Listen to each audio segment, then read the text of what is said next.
오늘 하나님께서 우리에게 주시는 말씀은 시편 90편 3절로 4절 말씀입니다. 이제 받들어 봉독하겠습니다.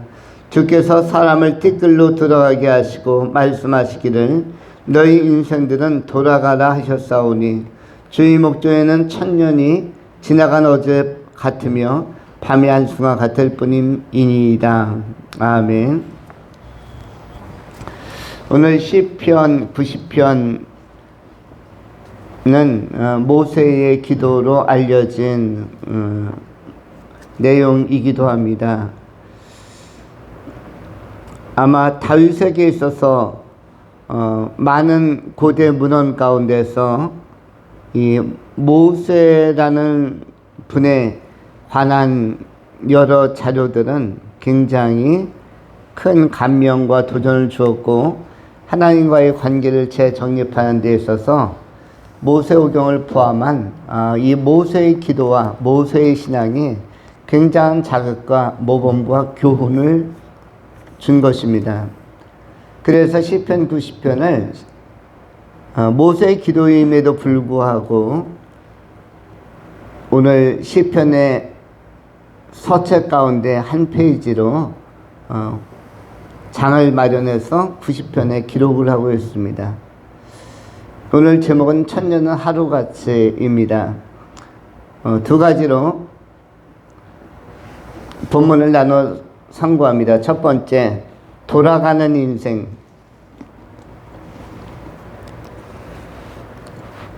돌아가는 인생.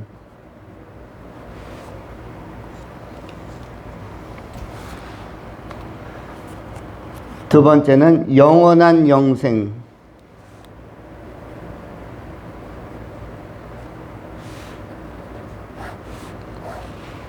우리 인간은 인생과 영생 사이의 갈림 속에 삶을 영위하고 있고 자기 존재의 흔적을 남기고 있습니다.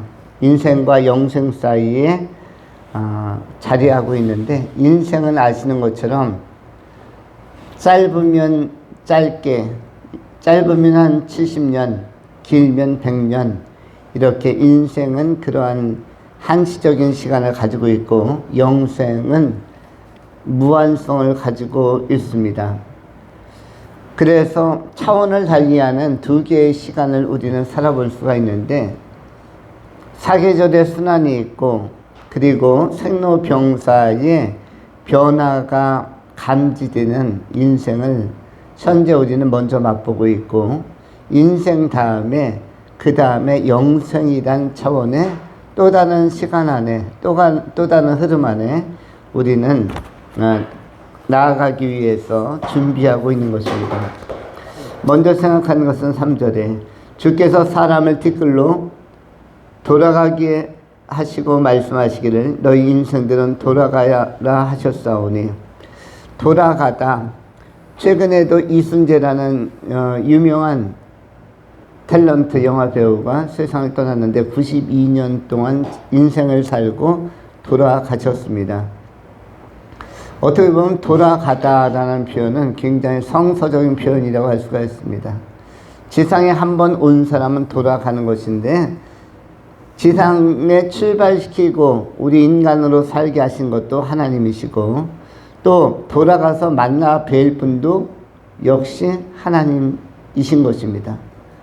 하나님께서 돌아오라고 말씀하실 때에 그때 우리 인간은 누구나 다 주저없이 그리고 우리가 항변하거나 또는 머뭇거림 없이 순응하게 되어져 있습니다.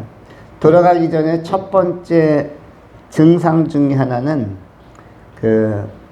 일어설 수 없는 것, 다리를 움직일 수 없으면 돌아갈 준비가 시작이 되는 것입니다. 그래서 우리에게 있어서 걷는 것, 또 다리 근육을 유지하는 것은 대단히 중요한데 생명 근육은 전부 다 다리에 있다고 합니다. 그래서 우리가 스포츠 중에도 수명을 좀 유지시킬 수 있는 5가지 정도의 운동들이 있는데 그 중에 하나를 우리는 달리기 내지는 조깅 이런 것들이 한 수명을 3년 정도 늘릴 수 있다고 합니다. 가만히 있는 사람들보다는 3년 정도. 그 다음에 수영을 하는 사람들은 관절에 큰 무리 없이 한 3년 반 정도의 수명을 늘릴 수 있다. 그래서 조깅 다음에 좋은 것은 수영이라고 합니다. 근데 수영보다 더 좋은 것들도 있다고 하죠. 수영보다 더 좋은 것이 몇 가지 더 있는데, 그 중에 하나가 이제 사이클, 자전거 타기가 또 근육을 좋게 해서 하체 근육하고 여러 가지 허리 중심을 잡아주는 근육까지 다 발달하게 하고, 또 무릎에도 큰 무리가 없고 해서 한 4년 정도의 수명을 연장시켜 준다고 합니다. 그거보다 더 좋은 거는 배드민턴이라고 하죠. 배드민턴은 보통 한 5년 정도의 수명을 연장시켜 준다. 근데 이거보다 더 좋은 것은 우리가 같이 나눈 것처럼 테니스입니다. 테니스는 8년 이상의 수명을 연장시켜 준다고 이야기합니다. 그것은 굉장히 집중력과 머리에도 건강하게 하고 몸의 밸런스를 잡아줘서 라켓 운동은 굉장히 유익하다. 아마 실내적인 운동은 아마 탁구도 약간 도움이 되리라고 생각합니다. 그러면은 언젠가 우리도 이런 운동에 대해서도 관심을 가질 필요가 있다. 왜냐하면 5년에서 8년이나 수명을 연장시켜 준다면 이거는 굉장히 좋은 것인데, 우리가 병원에서 연명하면서 하루라도 더 살아보려고, 한 달이라도 더 살아보려고 아둥바둥하는 경우도 많은데, 우리가 7년, 8년, 9년을 더 살 수 있다면 이런 운동도 염두에 두고 고려해 볼 필요도 있다라는 것입니다. 어쨌든 우리는 언젠가 돌아가는데, 다리를 움직일 수 있는 순간까지가 내 인생이라고 생각해야 하고, 그 다음서부터는 누워있는 기간, 기대에 있는 기간이 지속되다가 때가 되면은 그야말로 몸도 예전과 같지 않고, 머리도 또 뭐 치매적 현상이라든지 여기도 좀 노화가 일어나고 쇠퇴가 일어나고 하면은 이제 하나님께서 부르실 날이 조금씩 차는 것입니다. 오늘 오전에 장로님께서 고양시에서부터 출발해서 오다가 종로를 통과해서 환승하려고 하는데 현기장이 왔다. 그러면서 목사님 때가 가까운 거 아닙니까? 그래서 그럼 머리는 어찌 됐는데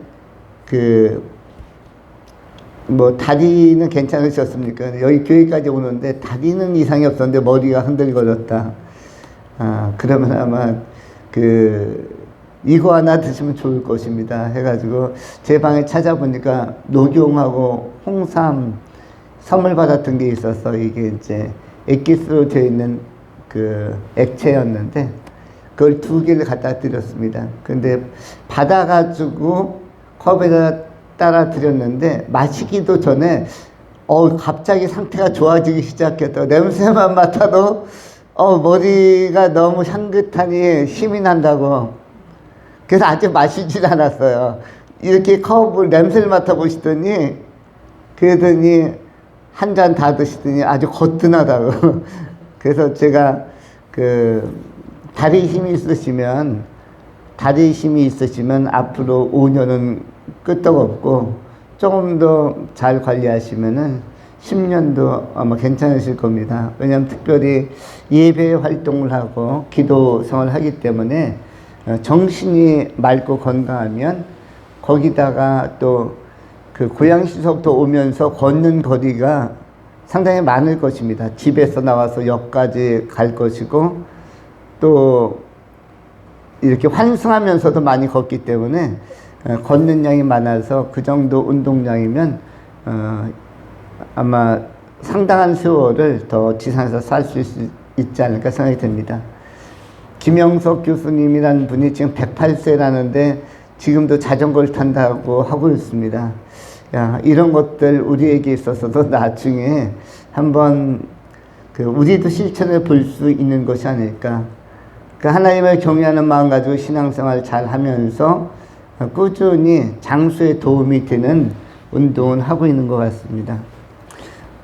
어쨌든 때가 되면 하나님께서 우리를 부르실 터인데, 우리는 우리 인생의 특성은 이 지상에 왔으면 한번 돌아간다라는 것입니다. 그런데 오늘 본문에 나오는 티끌로 돌아가게 하사, 이 티끌이라는 표현이 창세기 3장에서는 어떤 용어로 표현되어 있습니까? 너희가 무엇으로 왔으니? 흙으로 왔으니 너희가 흙으로 돌아갈 것이니라. 티끌이란 표현과 흙이란 표현은 거의 같은 표현이라고 할 수가 있습니다. 창세기 3장 19절에 네가 흙으로 들어갈 때까지 얼굴에 땀을 흘려야 먹을 것을 얻으리니 네가 그곳에서 취함을 얻었습니다. 너는 흙이니 흙으로 돌아갈 것이니라 하시니라. 창세기 3장 19절의 말씀입니다. 하나님은 우리를 흙이라고 규정하셨습니다. 그렇기 때문에 우리 인간의 그 본질은 우리의 몸이라든지 이런 쪽에 있는 게 아니라 이것은 우리의 본질과 본체를 감싸는 그 외적인 형상이고, 이 외적인 형상은 흙으로 빚어져 있지만, 물론 이것이 우리의 영혼을 감싸는 동안은 굉장히 귀한 것이기도 하지만, 이것은 나중에 하나님 나라에 들어가면 부활체로 새로운 그 옷으로 바꿔주시겠다라고 약속하고 있습니다. 그래서 겉사람이 후패한 것은 그들이 상심할 것은 아닙니다. 왜냐하면 바꾸어 주신다니까. 영원히 쓰는 것이 아니라 바꾸어 주셔서 더 좋은 것으로 예배해 주시고 교환해 주신다고 하니까 겉사람의 모습은 우리가 활용할 수 있는 데까지 잘 활용하면 될 것입니다. 중요한 것은 우리의 본체와 본질은 우리의 내적인 형상이죠. 그것이 바로 우리의 영혼이라는 것이며, 영혼의 핵심 중에 하나가 하나님과의 관계성이라고 할 수가 있습니다. 이른바 영성, 하나님과의 관계성, 이것은 믿음이라고도 합니다. 제일 중요한 것은 믿음입니다. 어린아이에게도 믿음이 있다면 그 아이가 귀한 것이고, 소년 다윗이 소년이라서 강한 것도 아니고 다윗이라서 강한 것도 아니고 소년 다윗에게 믿음이 있었기 때문에 그가 강했던 것입니다. 소년이 강한 것이 아니었습니다. 다윗이 강한 것이 아니라 소년 다윗에게 있는 그 믿음이 골리앗을 압도할 만큼의 권세와 파워와 파괴력을, 영향력을 나타낼 수 있었던 것입니다. 결국은 믿음이 있었기 때문입니다.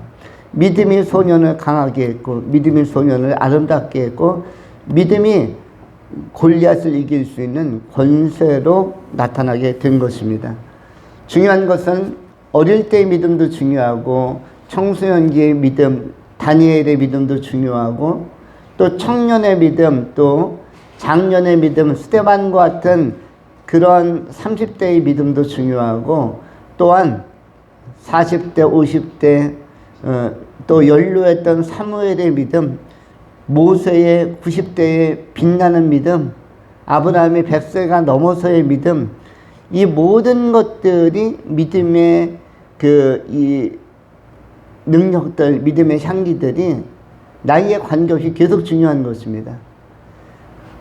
그리고 다른 것들은 배움이나 지식도 시간이 지나면 쇠퇴하지만은 어릴 때, 젊을 때 열심히 외웠던 지식이나 정보, 외국어 단어, 영어 단어 다 아디송해지고 잊어먹는 것도 많지만, 믿음과 영성에 관한 것은 더 흐려지는 게 아니라 시간이 지날수록 더 맑아지고 깊어지고 폭이 확장될 수가 있습니다. 영성이란 측면은 더 고급화되고 세밀화되고 더 깨끗해질 수가 있고 더 고매해질 수가 있는 것입니다. 우리 하나님과의 이 좋은 관계성을 우리의 삶의 본질로 알고, 이 좋은 믿음이 본질인 줄 알고 우리가 준비해 간다면, 다듬어 간다면 우리의 인생은 보람있고 값진 인생이 될 것입니다. 비록 티끌과 하나님께 돌아간다 할지라도 기쁨으로 돌아갈 수가 있을 것입니다. 이른바 하나님 그 티끌로서 태어났지만 하나님께 돌아간다라는 표현을 아드다카라고 합니다. 아드다카의 상태이지만, 그러나 우리가 티끌이 그 범상한 티끌이 아니라 생명력과 믿음의 고결성이 있는 그런 존재로서 하나님 앞에 설 수 있다면 우리는 충분히 지상에서의 삶이 의미 있는 삶이라고 우리가 규정할 수 있을 것입니다. 하나님 앞에 감사와 찬미로 돌아가는 믿음의 종들이 다 되실 수 있기를 축원합니다. 두 번째로 영원한 영생. 우리가 티끌로 돌아가야 하는 인생은 한시적이고 찰나적이고 짧지만 그러나 영원한 영생이 있다고 말씀합니다. 오늘 본문 4절의 말씀입니다. 주의 목전에는 천년이 지나간 어젯밤 같으며 밤의 한순간 같을 뿐이니이다. 하나님의 눈에는 천년이 어제의 하루와 같다. 그리고 한순간과 같다. 이 표현은 베드로가 다시 언급을 하고 있습니다. 베드로서 3장 8절에 성경은 이렇게 기록을 합니다. 사랑하는 자들아, 주께는 하루가 천년 같고 천년이 하루 같다는 이 한 가지를 잊지 말라. 우리 하나님께는 천년이 하루 같고 천년이 하루 같다. 또 하루가 천년 같다라는 시간 개념을 언급하고 있습니다. 우리 주님께는 천년도 하루 같으면 한순간 같고 한순간이 동시에 천년과 같다라고 말씀합니다. 그러면 이렇게 천년이 하루 같다라는 개념으로 접근하려면 이러한 것은 역사 안에서는 다룰 수 없는, 접근할 수 없는 개념의 방식이고 이것은 영원성의 차원에서만 언급할 수 있는 그런 시간 개념이라고 할 수가 있습니다. 결국 우리 하나님은 끊임없이 영원 속에 계신 하나님이시며 또 영원한 흐름 안으로 우리를 초청하고자 하는 것입니다. 천년이 하루 같은 그러한 영원이라면 그것은 굉장히 신비한 영역이고 그리고 우리가 사모할 만한 또 우리가 흠모할 만한 또 우리가 우리의 영적 현실로 미래적 현실로 반드시 경험해야 하는 그런 시간의 흐름이라고 할 수가 있습니다. 우리가 어떻게 보면 영생을 살 준비를 하는 것이 좋습니다. 그런데 영생을 누구나 다 사는 것은 아니고 예수를 온전히 믿는 자들, 예수 앞에 온전히 구별된 사람들, 선택받은 사람들만 이 영생의 시간 안에 초청을 받을 수가 있습니다. 우리가 예수 믿는 것은 중요한 일입니다. 왜냐하면 영생 안으로 초청을 받을 수 있는 특별한 초청장이 우리에게 주어지기 때문입니다. 모든 사람에게 다 주어진다면 희소성이 적을 것입니다. 70억의 사람들에게 다 영생으로 들어갈 수 있는 초청장이 주어지는 것이 아니라 초청장은 주어졌겠으나 복음의 기회는 있었겠으나 이것을 내 것으로 인지하고 믿음으로 인지하고 그 초청받은 나라에 들어가는 것이 실제로 중요합니다. 이 구원의 확신, 복음의 확신을 가지고 하나님께서 보내신 이 영생의 초청장을 우리가 바르게 간직하는 방식은 역시 믿음입니다. 오직 의인은 믿음으로 말미암아 사는 것이고 믿음으로 구원을 얻는 것입니다. 그 믿음을 가지고 이 복음의 소중한 기회를 소홀히 여기지 않고 복음에 대한 선명한 이해 속에서 이해를 바탕으로 해서 우리가 천국의 백성으로 하나님께서 나를 특별히 부르셨다, 기회 주셨다, 이것을 굉장히 귀한 선물로 여겨야 합니다. 신앙생활을 하고 교회에 나와서 예배하는 것은 굉장히 귀한 선물로 여기고 있다는 표식이자 사인이라고 할 수 있고 증표라고 할 수가 있는 것입니다. 우리 하나님의 부르심 앞에서 정당하고 반듯한 반응을 보이는 것입니다. 그것이 바로 예배 생활이라고 할 수 있습니다.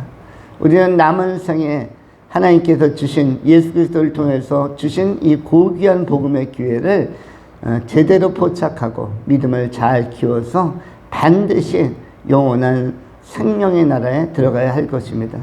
영원한 생명의 나라는 천에 만에 하나 들어가는 나라입니다. 그 천에 만에 하나 가운데 오늘 이 시대는 더욱더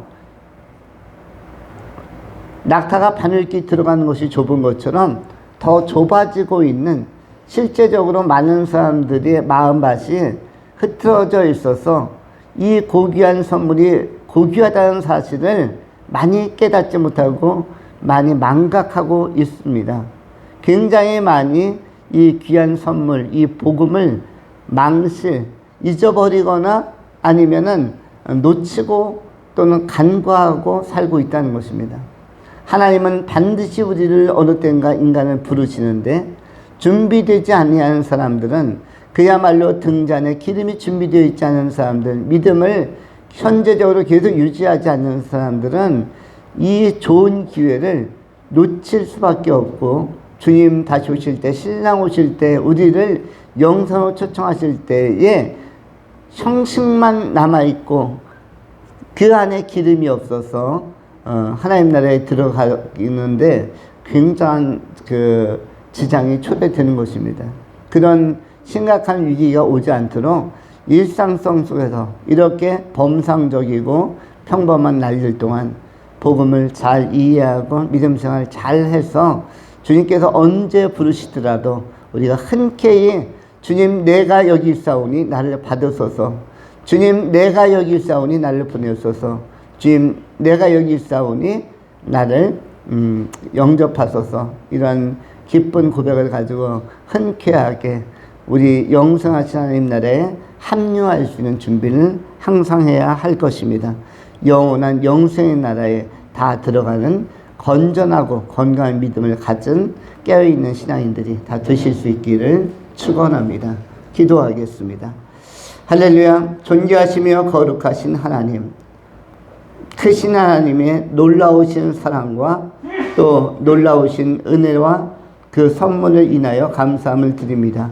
예수 그리스도를 이 땅에 보내주신 것은 우리에게는 큰 기쁨이요 큰 구원의 좋은 소식인 줄을 믿나이다. 동시에 이 믿음을 잘 간직하고 그것을 예배를 통하여 잘 표현하고 우리 하나님과 소통하고 좋은 관계성을 유지함으로 말미암아 지상에서도 뜻깊은 인생을 살 뿐만 아니라 이 인생을 떠나 하나님 나라에 돌아갔을 때도 영생에 참여하는 승리자의 삶을 허락하시고, 또한 그럴 뿐만 아니라 하나님의 칭찬과 인정과 또한 상급 주심을 경험하는 미래가 열려지게 하여 주옵소서. 착하고 충성된 종아 선포하시는, 선언하시고 인정해 주시는 하나님의 그 음성을 우리가 다 듣기를 원하나이다. 그러한 것이 미래적 현실로 우리에게 경험되게 하여 주옵소서. 감사드리오며 인내하신 우리 구주 예수 그리스도 이름으로 축복하며 기도하옵나이다. 아멘.